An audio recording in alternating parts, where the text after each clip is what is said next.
Sweet, juicy, crunchy, and healthy. What's not to love about apples? Whether you prefer America's favorite fruit in a classic baked pie, savory dish, or as juice, there are plenty of reasons to enjoy apples this season. We celebrate the approaching autumn season and our infatuation of the orchard's freshest offering, with some cool and fun facts that will have you asking, how do you like them apples? Like the changing color of leaves, cooler temperatures, and football season, it just wouldn't be fall without these things, and autumn's most prolific fruit, apples. A kitchen mainstay, we use apples in practically everything, from baked pies and cider to juice and candied versions on a stick. But despite all the ways you can stuff, cook, or bake apples, chances are there are some things you don't know about fall's bountiful harvest. Here, we get to the core of the versatile fruit, divulging 10 things you should know about apples. Let's go!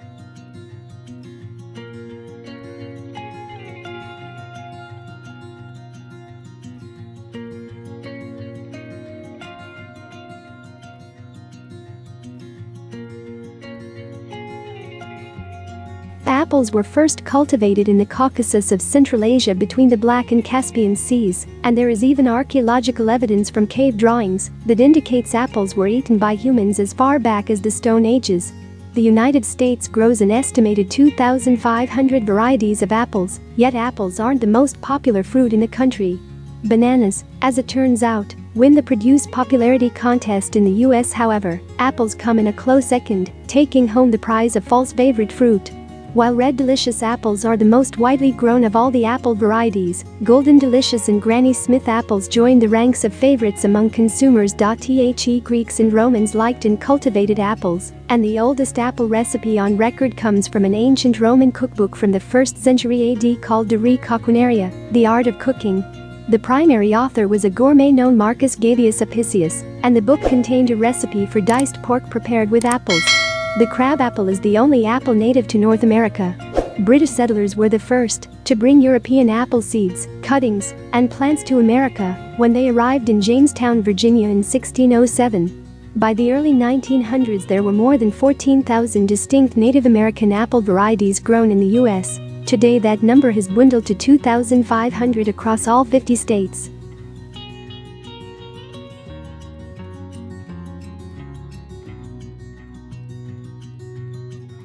Here's to picking for good health.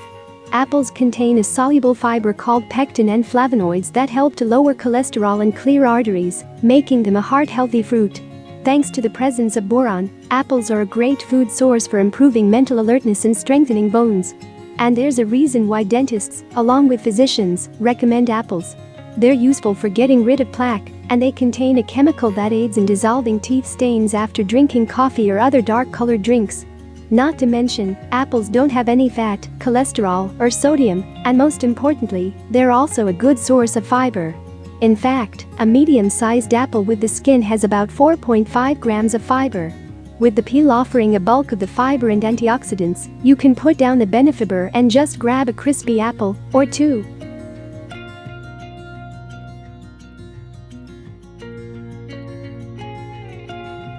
As mentioned above, there are more than 2,500 varieties of apples grown in the US. Numerically speaking, if you ate each kind of apple a day, it would keep the doctor away for almost 7 years. The average person, though, eats 65 apples per year. Believe it or not, it wasn't actually an apple which Eve picked from the tree of knowledge in the Old Testament's book of Genesis.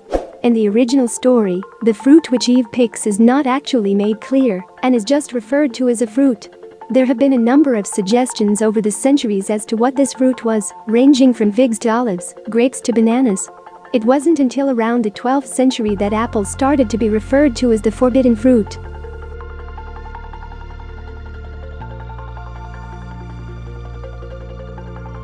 It doesn't get more American than apple pie, or does it? We appreciate the patriotic symbolism, but the US doesn't lay claim to the origin of apples. The first apple tree actually originated millions of years ago in Central Asia. While apples are grown in all 50 states, there's only one type native to the US, the crabapple. It's the smaller, slightly tart kindred cousin of apples. Apples have been around for so long that many cultures in Europe have their own myths and legends involving them. In the epic Greek poem The Iliad, a golden apple plays a key role in a series of events which eventually led to the downfall of Troy. In Norse mythology, the goddess of youth, Idun, gave golden apples to the gods to keep them youthful until the end of the world. There is a myth relating to this where Loki, a trickster god, kidnaps Idun and the rest of the gods begin to quickly age.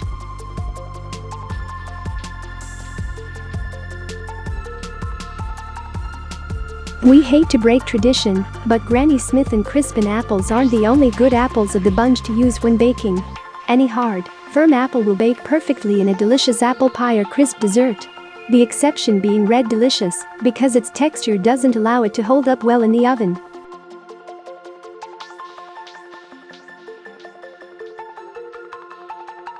If you're fermenting vegetables right now, you might as well add fruits to the list, particularly apples. Apples can be fermented into hard apple cider or any other homemade alcoholic beverage, including cocktails and wine. In the colonial era, hard cider was consumed by everyone, young and old, because apple orchards were easier to plant and grow than the barley needed to produce beer, and cider was safer to drink than communal water sources, which were often contaminated. Up until the end of the 19th century, apple cider was the preferred alcoholic beverage of the working class and farmers. Speaking of cider, it takes about 36 apples to make a gallon. For one 9-inch apple pie, you need about 2 pounds of apples. In around 55 BC, when the Romans invaded England, they discovered that cider production was already well underway and had been enjoyed by locals for some time. This means that apples migrated all the way from Kazakhstan to England, some 3,000 miles (5,000 kilometers), before the technique of fermenting and distilling was perfected. This method has been honed over the years, and by the late 1500s, there were more than 65 different breeds of apples cultivated specifically for cider production.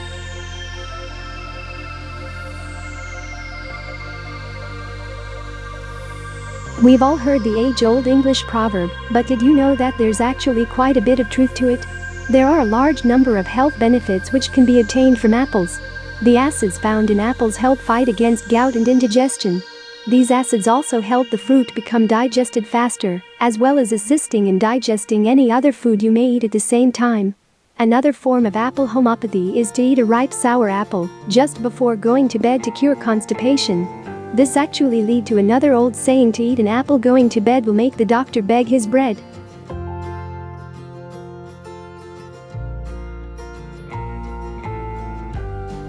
Apples have a genetic characteristic called heterozygosity, which means that any new tree grown from the seeds of an apple will grow into a new variety. As a direct result of this, there are now thousands of known varieties of apples today. While this is great in terms of the species' evolution and its ability to adapt and survive to new environments, it does make apple cultivation much more difficult. Instead of planting new apple trees by seed, a technique called grafting is necessary. This technique fuses a part of an already existing plant of the desired variety to the roots of a much tougher and more durable variant, which has been grown by seed. If done successfully, the new grafted seedling will then grow the desired apples. Apples are part of the rose family along with plums, peaches, and pears. John Chapman, otherwise known as Johnny Appleseed, was said to believe that the method of cultivating apples by grafting was wicked. He was absolutely certain that the only way to grow good apples was to sow them by seed.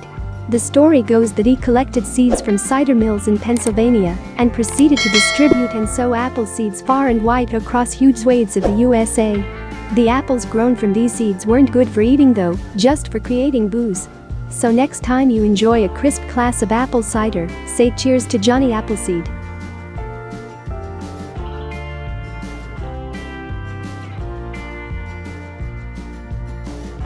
Apples can last for months in the refrigerator, but only for a few days when left out on the kitchen countertop. In fact, apples ripen 6 to 10 times faster at room temperature.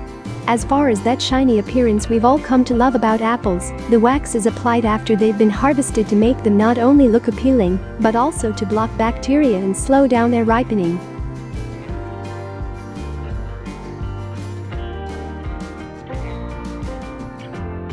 Not really. You can eat an entire apple right down to the core. Eating an apple from the top down makes it easier to eat the edible core and seeds. It's totally up to you. But keep in mind that every bite counts, literally. Throwing away the core wastes anywhere from 15 to 30% of the apple, but you can take a tiny step towards combating food waste problem by eating the whole thing instead. If all this information is making you hungry, check out these recipes to get your apple fix.